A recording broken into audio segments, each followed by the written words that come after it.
Tere kõigile eestimeelsetele ja eestikeelsetele ja eelkõige kõigile neile, kes tunnevad muret eestikeelse hariduse käekäigu pärast. Soe suvi on lennanud meil mööda nagu linnutiivul ja kätte on jõudnud jällegi septembrikuu, mis on teatavasti traditsiooniline tarkuse taganõudmise kuu. Ja tänases saates räägimegi haridusküsimusest. Meie selja taga te näete Sihvakat Nõmme silda, kuhu on kirjutatud kuldsed sõnad mente et maanu. See on Tallinna Tehnikaülikooli deviis ning tähendab maakeeli siis mõistuse ja käega. Just nii me oma asju ellu viimegi. Mõtleme ja siis teeme. Teeme teoks. Millest me aga mõtleme või millised on meie ideed, see sõltub paljuski maailmavaatest ja sellest muidugi, millise hariduse me oleme saanud, mis meile on räägitud tervel sellel pikal haridusteel. Seepärast ongi väga oluline, et Eesti haridus püsiks ka eestimeelne, mitte ei muutuks ääretult globalistlikuks, nagu seda paljud jõud maailmas soovivad. Ja täna seame oma sammud sinna samma Tallinna Tehnikaülikooli ning meie saatekülaline on Vladimir Viies. Vladimir Viies on Tallinna Tehnikaülikooli õppejõud ning Euroopa Ametiühingute Komitee kõrghariduse ja teaduse alalise komitee liige. Ja saade on salvestatud 31. augustil ning head vaatamist, kuulamist ja kaasamõtlemist. Aitäh! Tore suvi on meil möödumas, õppeaasta on algamas, ülikoolides juba algas, homme algab ka muudes koolides ja eks see õppeaasta on meil erisugune ja erisugune ka sellepärast, et peaks lahendama mitu üpris olulist probleemi ka kõrghariduses Eestimaal. Tahaks rääkida kõigepealt eesti keele osatähtsusest ja sellest võimalikust säilitamise ja tõstmises kõrghariduses. Me teame, et meie kõrgharidus on mitmeastmeline ja meil on siin vastavalt kõrghariduse seadusele võimalik ka mitmeid õppekavasi teha mitte eesti keeles, ehk siis inglise keeles. Ning on kujunenud selline imelik olukord, et selleks, et esimese ja teise astme lõputööd kirjutada, sa pead kasutama õppekava keelt ja ei saagi kirjutada lõputööd eesti keeles. Loomulikult praegune uus haridusminister loodan oma määrusega muudab seda, et ikkagi eesti keeles peaks saama esimesel teisel astmel teha lõputööd alati olenemata sellest, mis on põhikeel õppekeeleks. Ja teine asi, mis meil on probleemiks, et järjest rohkem tuleb meil õppima kolmandast riikidest, mitte ainult Euroopa Liidu riikidest üliõpilasi, kes üpris kiirelt teevad oma töö siin ära, ülikoolis töö ja kas sõidavad tagasi või jäävadki siin mingisuguse muule tööle. Nende eesti keele oskus pigem väheneb kui suureneb, sest isegi see nõue, et kuskil 4000 märki peaks ikkagi iga esimese teise astme lõputöö sisaldama eestikeelset teksti, seda ka ei ole praegu. Sellise nõude sisseseadmine peaks meie kõrghariduse ministeeriumil olema küll jõukohane ja vajalik. Jah, meil on veel teisigi probleeme, meil on üpris vähe tööstusdoktoranti ülikoolides ja ta on kohalike tööstusdoktoranti ja üks selliseks põhjuseks on see, et tööstusdoktorantide nominaalõppeaeg on täitsa sama kui tavaliste õppijatega, kuigi jah, ta võiks olla 2 aasta võrra pikem. Ja viimane üpris kummaline asi on ülikoolides, kui sa kirjutad eestikeelse artikli või jutu ja see ei ilmu loomulikult siis kõrge reitinguga ajakirjas, siis sa seda eriti hästi ei saagi kasutada atesteerimise läbiviimisel enda teadustöö tulemusena. Jah, sa võid seda öelda, et kui teaduse propageerimist, aga mitte kui teadustööd. See on suur probleem et eesti keel oleks õigel tasemel ehk oleks tasemel, mida 1938. aasta ülikoolide seadus, mis minu teada siia saadik on tühistamata, on sisse kirjutanud endasse või mida sinna seadus on kirjutatud. Miks see eesti keele tähtsus praegu suur on või suurem võib-olla kui enne, sest me teame, et suured tööstuskorporatsioonid tahavad kiirendada endale vastava kvalifikatsiooniga töötajate tulemist nende ettevõtmistesse ehk siis nende firmadesse. Kui vahepeal selline tahtmine raugenud, nõnda nimetatud teine tööstusrevolutsioon arvas, et kõiki saab teha automatiseerimise kaudu, siis on sellest aru saadud, et ei, et inimese olemasolu on üpris oluline, kuid inimese olemasolu on üpris oluline siis, kui ta on piisava ettevalmistusega. Ülikoolides nende suurtöösturite eestvedamisel on juba ammu või paar aastat tagasi juba sisse toodud nõnda nimetatud minikrediitid ehk siis minikraadid, kas bakalaureuse või magistri tasemel. Ja praegusel hetkel ka meie Tartu Ülikool, Tallinna Tehnikaülikool on küll vähemal määral alustanud selliste minikraadide väljaandmist. Tartu Ülikool ka tavalise gümnaasiumi hariduse baasil. Mida siis see tähendab? No see tähendab seda, et loomulikult inimesed jõuavad tööturule palju kiiremini, kuid palju väiksema üldharidusega. Ja väiksem üldharidus loomulikult tähendab seda üldjuhul, nendel ka väiksem silmaring on. See, et me mõnes väljaandes või statistika andmetel rõõmustame, meil on hariduse tase nii suur, et kuskil 20% elanikkonnast on saanud magistrikraadi. Kui see vastab tõele, see on hea, kuid kui vaadata vanuseliselt, milline seltskond see on ja kuidas ta jaguneb, siis võib-olla ei ole nii suurepärane. Aga miks ma muretsesin, et eesti keele pärast ja just selle väiksemahulise hariduse vajalikkuse rõhutamisest ettevõtete poolt on see, et kui nüüd üks korporatsioon valib välja ühe teema, kus ta tahab saada haritud inimest enda jaoks või väljaõpet inimest enda jaoks, siis loomulikult ta püüab seda teha oma kõige paremal viisil, ehk siis koguda sellesse inimesse oskust ja teavet, mis tema arvates on vajalik ülemaailmses võrgustikus. Selleks sünnivad ülikoolide vahelised konsortsiumid, selleks tehakse maailma ülikoolide võrk, kus siis vastava ettevõtte boss ütleb, et näed, et mul oleks vaja neid ja neid aineid, et ta õpiks ja loomulikult ma tasun ülikoolidele heldelt selle eest, et ta neid õpetab, aga selle aluseks peab olema mingi teine keel. See keel, mis neid kõik ained ühendab ja kindlasti mitte eesti keel.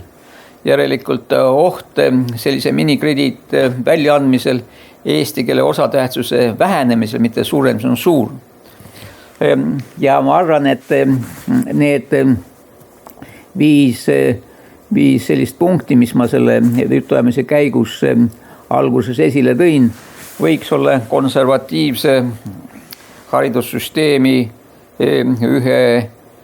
ühe nõude aluseks. Me ei pea midagi väga palju muutma.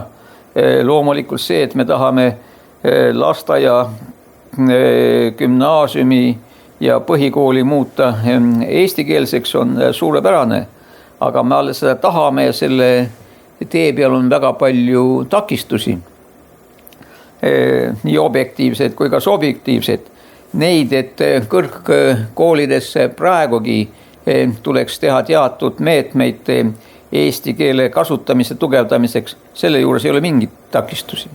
Selle jaoks on ainult vaja ministeeriumi vastavaid määrusi teha ning nende määruste kooskõlastamine nendes halduslepingutes, mis ülikoolidega sõlmitakse.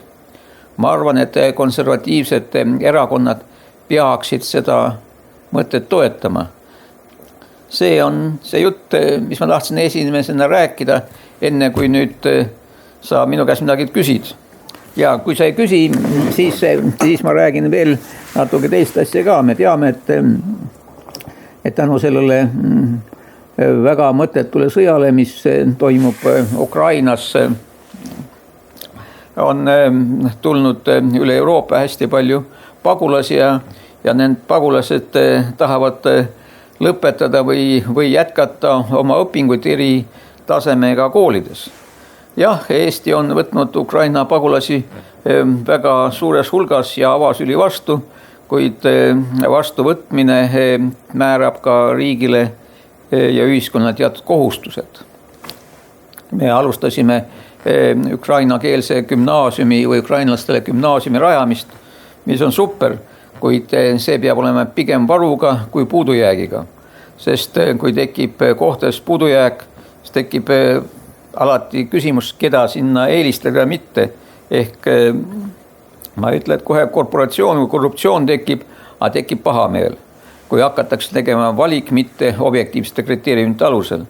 Me teame, et kui gümnaasiumi moodustamise võttis oma peale riik ja selle hariduse tagamise, siis põhihariduse tagamine jäi kohalikele omavalitsustele. Kui need on oma piirkonnas vastavate koolipidajad, siis nad suunasid selle kohustuse edasi koolidele.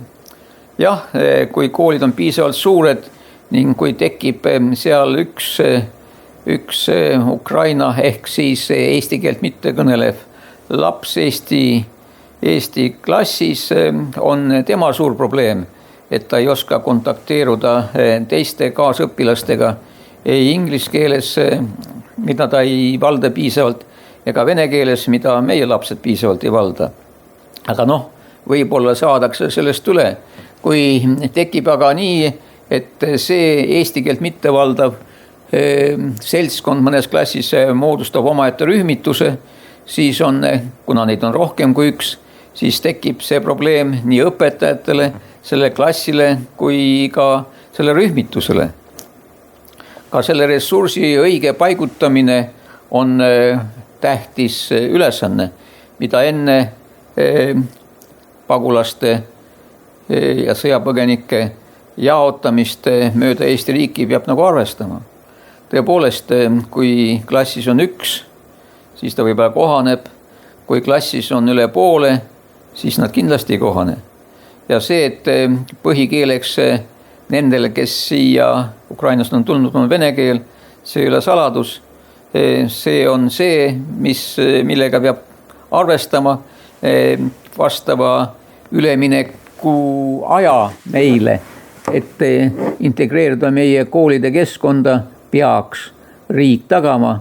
Kas see on 2 kuud, 3 kuud intensiivset keeleõpet enne, kui nad lähevad ühte või teise klassi, nii nagu tavaolukorras tehakse väga paljudes Euroopa riikides, see peaks olema tagatud. Ei saa pista inimest koheselt sellise keskkonda, kus ta ei orienteeru. Kas meil nii suur kultuurierinevus on, kuid keele erinevus teeb ära. Ja siis mitte sõbralikkus ei tekki selle keskkonna ja selle sinna keskkonda sattunud inimese vahel, vaid tekib midagi muud. Seda me ometi ei taotle. Nii, ma nüüd olen palju lobisenud, küsi veel midagi.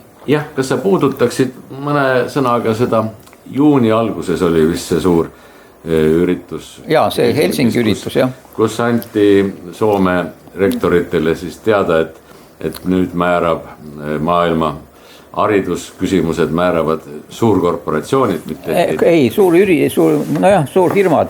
Seal öeldi ikkagi ilusti ära ja see oli Helsingis, kus ma etuke esindajana sain kutse ja osalesin, kus peaosalejateks olid Soome ülikoolide rektorid ja kus käigitigi see põhitõde välja, et kuulge meie 50 suuremat korporatsiooni ehk siis suurettevõtte rühmitust, oleme palju võimsamad kui 50 kõige suuremad riiki, meil on suuremad ressursid, meil on suuremad panused ühiskonna arenguks ja meid enam ei huvita siia saadik teostatav nõndanimetatud Türgi basaar kõrghariduses, et kõik ülikoolid üritavad õpetada seda, mis neile meeldib. Ja see nagu meid häirib, meil on vaja kiiresti, nagu ma enne rääkisin, seda inimest, seda tulemust, kes tuleb sinna töökohale tööle, mida me vajame. Järelikult oleks vajalik ülemaailmne õppeainete võrk, kus meie siis valiksime välja ühe eriala, ühe spetsi ettevalmist, mis ained me tahame ja neid siis õpetatakse. Loomulikult, seda ütlen mina lisaks, loomulikult need õpetatakse mingisuguses ühises keelekeskkonnas ja kas see keelekeskkond antud firmale on ingliskeelne, saksakeelne või hiinakeelne, seda ma ei tea, aga igal juhul ta oli eestikeelne.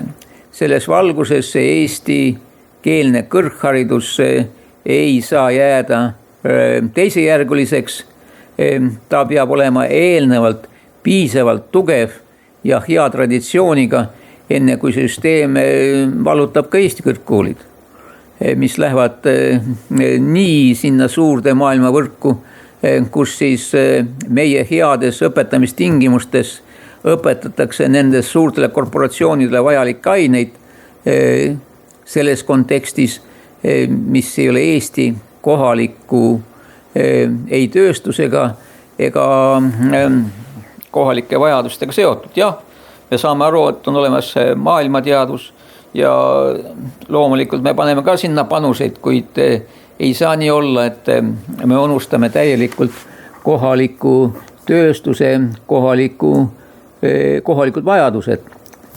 Nagu see, mis praegu toimub meie ülikoolis nende nõndanimetatud tööstusdoktorantidega, kus nende õppimistingimused ei ole tehtud või ei ole mugavdatud vastavalt sellele, et nad ikkagi õpivad mitte ainult õppimiskeskkonnas, vaid on ikkagi töö kõrvalt, mis peaks olema muudetud. Aga see jah, mis oli üllatuseks mulle, et OSCD inimressursside osakonna juhataja sellel samal koosolekul ütles, et jah, sellel härral, kes nüüd rääkis teile eelmisel päeval selle uue haridussüsteemi ümbertegemise vajalikkusest, on õigus. Tõepoolest, me rohkem vajame neid spetse võib-olla veidi kitsamas lõikes ja no seda otse välja öeldud, aga ainult nagu märku, et meil on olemas elupidev õppimine, järelikult elupideva õppimise algusaastatel võib-olla see põhjalik algharidus ei olegi vajalik, mis minu jaoks tundub täiesti kummalisena. Sest minu meelest ükskõik, mida sa saad peale ehitada, saab aga väga tugevale algharidusele. Ainuke asi, et kui sul on väga tugev algharidus, kõrgharidus, võib-olla sa hakkad mõnedes maailmas toimuvates protsessidest aru saama, mitte täpselt nii, nagu neid protsesse juhtivad juhid. Ja selle kõige valguses, kui arvestada seda, et Kaja Kallase valitsus ja Reformierakond ja tema sõbrad viivad ju ellu tegelikult meil uue maailmakorra suuniseid, et tekib väga tõsine küsimus, et kas see nii-öelda välja pakutud eestikeelne haridus, eestikeelsele haridusele üleminek on üldse reaalne või on selle taha varjatud hoopis mingisugune muu protsess, et kuivõrd üldine haridussuund on globaalselt selline, nagu sa just kirjeldasid. See on muidugi selline omapärane mõte, et kas siis püüe minna sellisele väga kiirele eestikeelsele haridusele on juba eelnevalt läbi mõeldud, et see ei ole hästi võimalik ja sellepärast on väga hea pakkuda asju, mis hiljem tundub objektiivsetel põhjustel oleks võinud, aga subjektiivsed põhjused kohalikud olid niivõrd vastikud, et ei õnnestunud, aga me tahtsime parimat. See oleks täiesti usutav, kui ka seal üleval poolt, mis ma praegu rääkisin, kus ei ole vajalik selliseid meeletud jõupingutusi, kui ka seal viidakse ellu minimaalnegi eesti keele austamise, eesti keele esile tõstmise poliitikat, seda võime nimetada poliitikaks, näiteks kas või see, et kõrghariduse esimesel teisel astmel võib ükskõik millise õppekeelega kava peal teha lõputööd eesti keeles. See oleks lihtne ja selge. Ei saa haridust vaadata, eriti eestikeelset haridust, kui me tahame seda viia sisse juba alates lasteaiast, ei saa vaadata seda jupiti. Me peame vaatama seda terviklikult väga paljudes kohtades, nüüd võib-olla teistsugune näide on, kui sa oled oma projektis kindel, näiteks silla ehitamisel A ja B kalda vahel, siis sa alustad seda silda ehitamist 2 poolt, sest sa tead, kui sul on kõik õige, nad keskel saavad kokku ja õiges kohas. See sama asi minu meelest on praegu selle eesti keele tähtsuse tõstmisele. Kui me oleme selles kindlas, siis me alustame seda ühelt poolt lasteaialt, mis on meil natuke raskem probleem, ja teiselt poolt alustame sellest kõrghariduses, mis meil on tegelikult kergem probleem. Mõni aeg tagasi olid need eesti keele resümeede ja kõik muud nõuded ingliskeelselt õppekaval täiesti jõus ja neid tehti. Kuigi jah, nad muutusid nii kehva eestikeelseteks, Google'i tõlgeteks, mis siiasaadik eesti keele jaoks ei ole piisavalt adekvaatsed, et need lõpetati ära. Aga eesti keele äraõppimine siin 3-4 aasta jooksul, kui ollakse vähemalt sellisel tasemel, et sa saaksid 4000 märki kirjutada õiges eesti keeles. No kuulge, see on ju tunduvalt lihtsam kui gümnaasiumis või siis põhikoolis eesti keele äraõppimine. Et seda peaks tegema. Aga see jah, mis nende Soome rektoritele öeldi, et seal oli ka teine nüanss, et see sama elukestva õppe spetsiaalne asutus oli paar aastat tagasi loodud päris heade eelarvetega ja selle siis juhataja ütles et kahjuks need plaanid, mis me selle elukestva õpetamise jaoks olime valmis teinud, need läksid lurri, sest meil tuli kogu ressurss pöörata Ukraina põgenike õpetamisele, nende integreerimisele Soome keskkonda. Selle peale mu meelest ka Jaani rektor, kaunis daam, küsis, et kuidas siis on, et kas ei ole selline mõte ju õige, et me peame neid mitte massis integreerima meie keskkonda, vaid laskma neil edasi õppida ja õppida nende kavade alusel, mis on Ukrainas, et valmistada neid tagasi minekuks Ukrainasse. Selle peale see asutuse juht ei osanud midagi muud öelda, et kuulge, kas teil meie siis lähenemine Ukraina põgenikele ei meeldi või? Ja selle peale siis antud rektori proua midagi ei vastanud, vaid lihtsalt istus oma koha peale maha.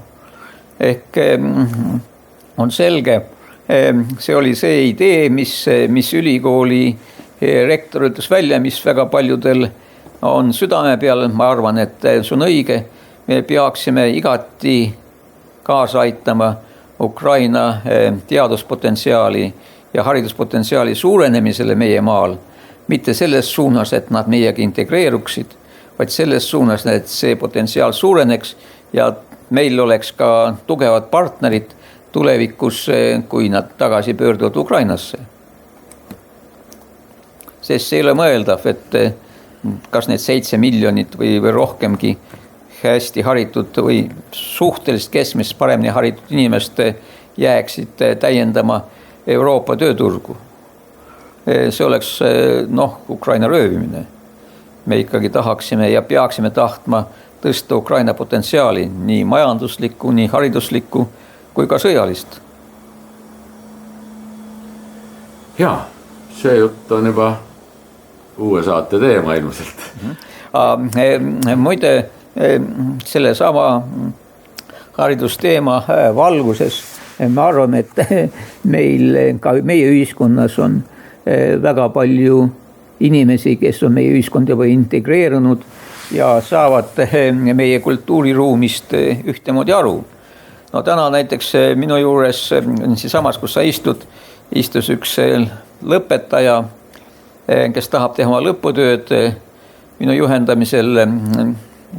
Ta pärineb Aserbaidžaanist, Baku linnast ja teemaks oli nii, et kuidas saaks ikkagi neid valesi tangipaigutusi paljastada, mida armeenlased Karabahhis teevad. Et siis aserid peavad püüdma neid valesi tanke.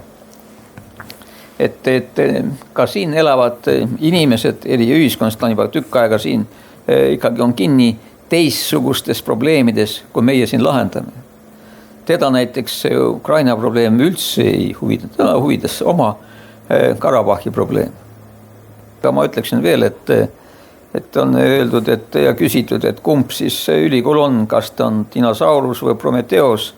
Ma ütleksin niimoodi, et ülikoolid peaksid olema mõnes mõttes äärmiselt konservatiivsed, sest need tagab selle olemasoleva teaduspotentsiaali ja loomulikult nad ei tohiks mingil juhul olla uute asjade pidurdajad.